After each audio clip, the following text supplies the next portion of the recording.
pagi Bapak Ibu. Selamat pagi Bu Anggi. Ya, selamat pagi. Oke, baik, hari ini kita akan memulai diklat kita yang akan dipresentasikan oleh Pak Frans. Tapi sebelum kita memulai, saya akan memberikan kesempatan kepada ketua untuk membuka pelatihan kita untuk hari ini. Kepada Ibu Karnavalia, saya persilakan. Baik, terima kasih buat kesempatannya Bu Anggi. Bapak dan Ibu, kita akan memulai pelatihan kita. Maka ada baiknya kita terlebih dahulu berdoa menurut agama dan kepercayaan kita masing-masing. Lalu kita berdoa. Doa dimulai.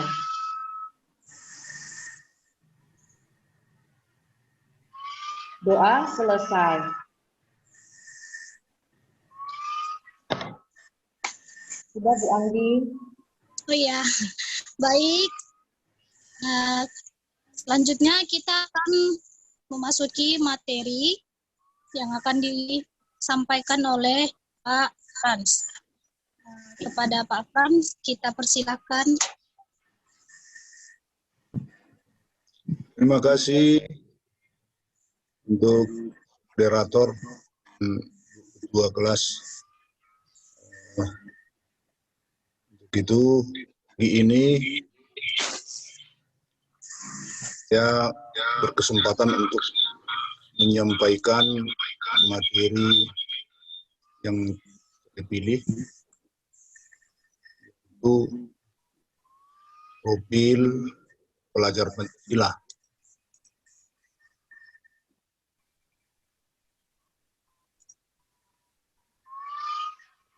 Saya akan coba screenshot dulu materi yang hendak saya sampaikan.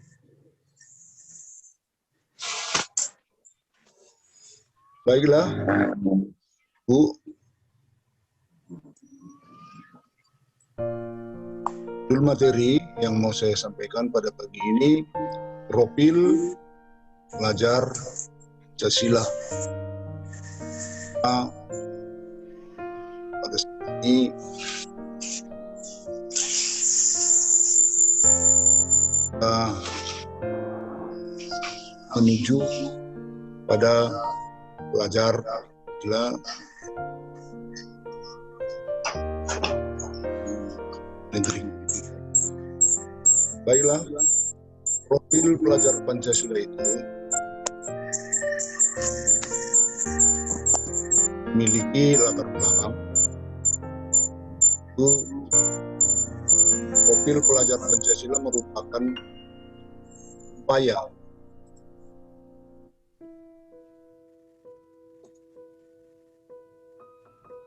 menerjemahkan visi dan tujuan pendidikan dirumuskan dalam undang-undang dan dicita-citakan pemimpin kita lembaga pendidikan serta misi presiden. Sebagai visi dan tujuan pendidikan terdapat dalam pembukaan Undang-Undang Dasar Negara Republik Indonesia 1945 alinea keempat dan Sisdiknas. Fungsinya adalah mengembangkan kemampuan dan membentuk watak serta peradaban bangsa bermartabat dalam rangka meningkatkan kehidupan bangsa. Tujuan bangnya peserta didik menjadi manusia yang beriman dan bertakwa kepada Tuhan yang Maha Esa, akhlak mulia, sehat, berilmu, cakap, kreatif, diri, dan menjadi warga negara yang demokratis serta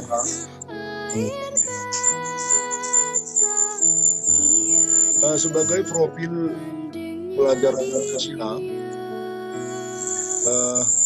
ada 6 bagian yang hendak kita bahas dalam materi ini.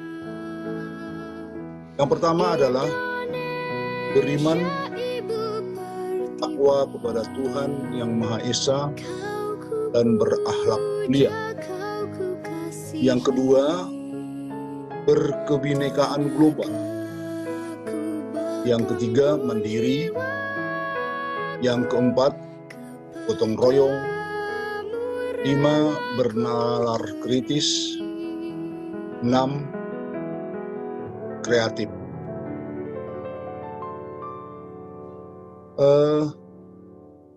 Selanjutnya,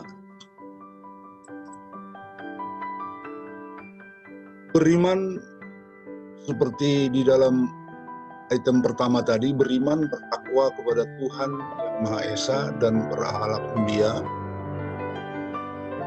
dijabarkan seperti pelajar Indonesia itu, pelajar Indonesia yang beriman, takwa kepada Tuhan Yang Maha Esa dan berakhlak mulia, itu adalah pelajar yang berakhlak dalam hubungannya dengan Tuhan Yang Maha Esa. Ia memahami ajaran agama dan kepercayaannya, serta menerapkan pemahaman tersebut di dalam kehidupannya sehari-hari. Ada 5 elemen kunci beriman: bertakwa kepada Tuhan Yang Maha Esa dan berakhlak mulia. 1, akhlak beragama. 2, akhlak pribadi. 3, akhlak kepada manusia. Pak, putus-putus, Pak.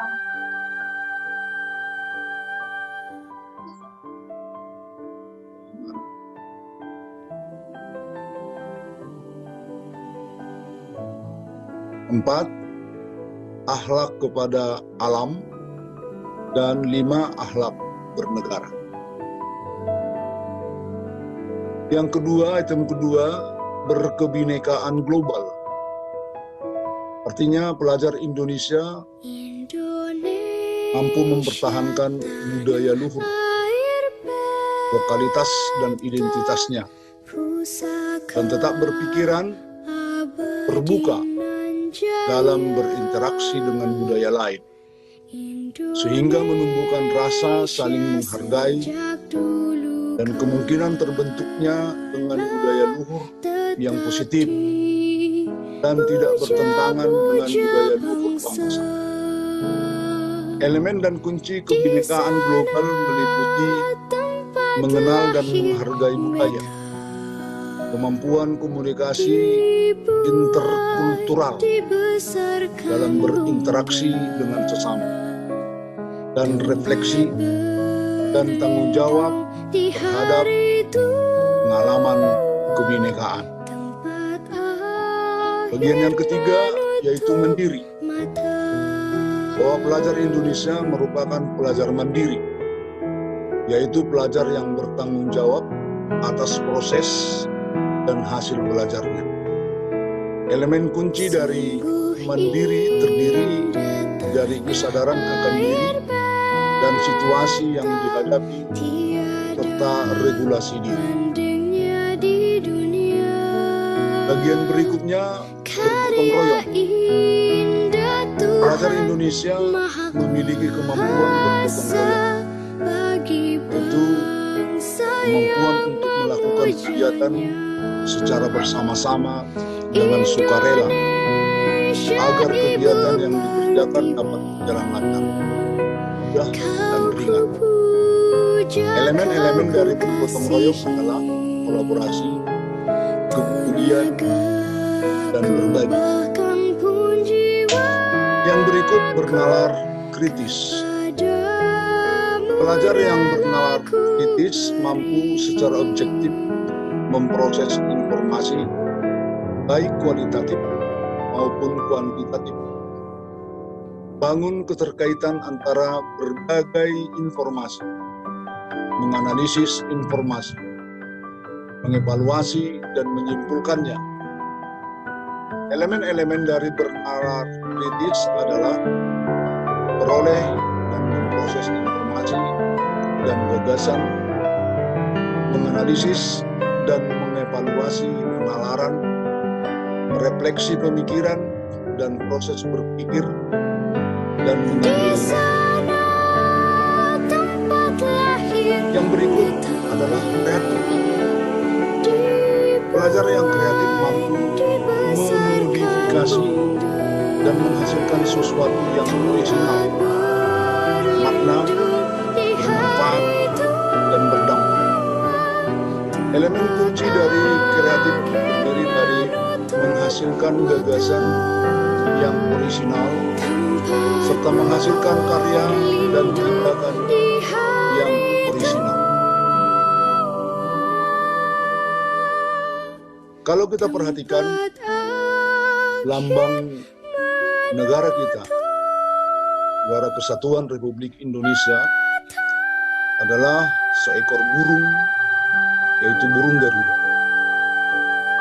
Garuda yang di dadanya adalah 5 sila dari Pancasila itu. Inilah pelajar Indonesia merupakan pelajar sepanjang hayat yang memiliki kompetensi global dan berperilaku sesuai nilai-nilai Pancasila. Demikian penyampaian materi saya pada pagi ini pada Ibu. Saya berikan kesempatan untuk memberikan pertanyaan atau masukan dari ketidaksempurnaan materi yang saya sampaikan. Terima kasih. Silakan Ibu-ibu. Baiklah, Pak Frans. Ya, Bu Reholina. Di sini saya mau bertanya, bagaimana ciri-ciri pelajar yang bernalar kritis? Terima kasih untuk Bu Reholina yang memberikan pertanyaan, yaitu ciri-ciri pelajar yang bernalar kritis. Ciri-ciri pelajar yang bernalar kritis itu antara lain yaitu berani bertanya. Ini sudah menjadi satu ciri. Kemudian kreatif. Kemudian tidak takut. Lalu sanggup menyelesaikan masalah secara sistematis, serta memiliki ide atau gagasan. Ini sudah menjadi satu ciri bagian ciri-ciri pelajar yang bernalar kritis. Bagaimana Ibu Reholina? Puas dengan jawaban saya?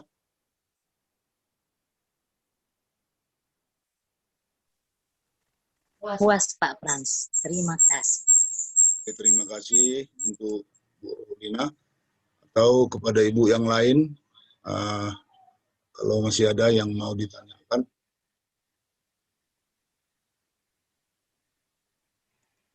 Baiklah, karena materi sudah saya sampaikan dan pertanyaan tidak ada lagi yang mau saya terima, maka demikianlah akhir daripada penyampaian materi saya pada pagi ini. Terima kasih untuk ibu-ibu semua, dan saya kembalikan kepada moderator. Terima kasih.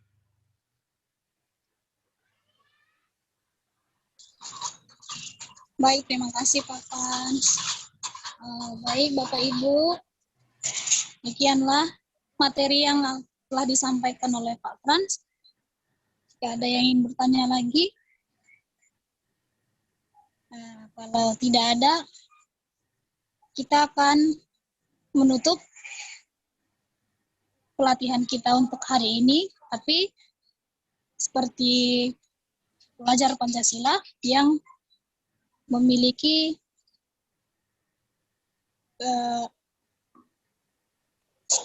Pancasila yang pertama, yaitu ketuhanan yang Maha Esa, maka ada baiknya pelatihan yang dibuka dengan doa, maka akan ditutup juga dengan doa. Untuk itu, saya serahkan kepada Ibu Karna Alia sebagai ketua. Bagaimana Ibu? Sepertinya terputus ya Bu ya? Jaringan ya Bu? Masih di mute Bu?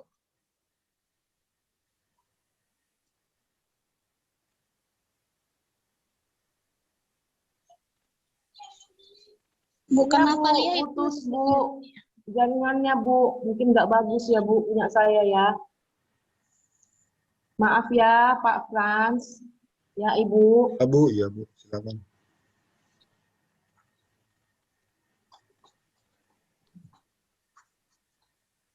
Udah selesai ya Pak?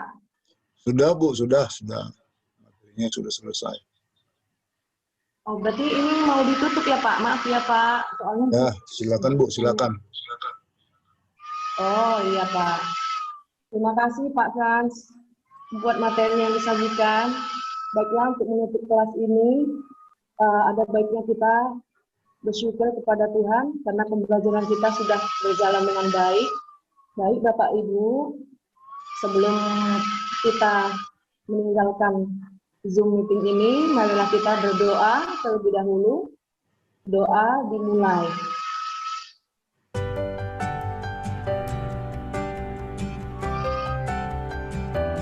Doa selesai. Terima kasih Bu. Sampai jumpa.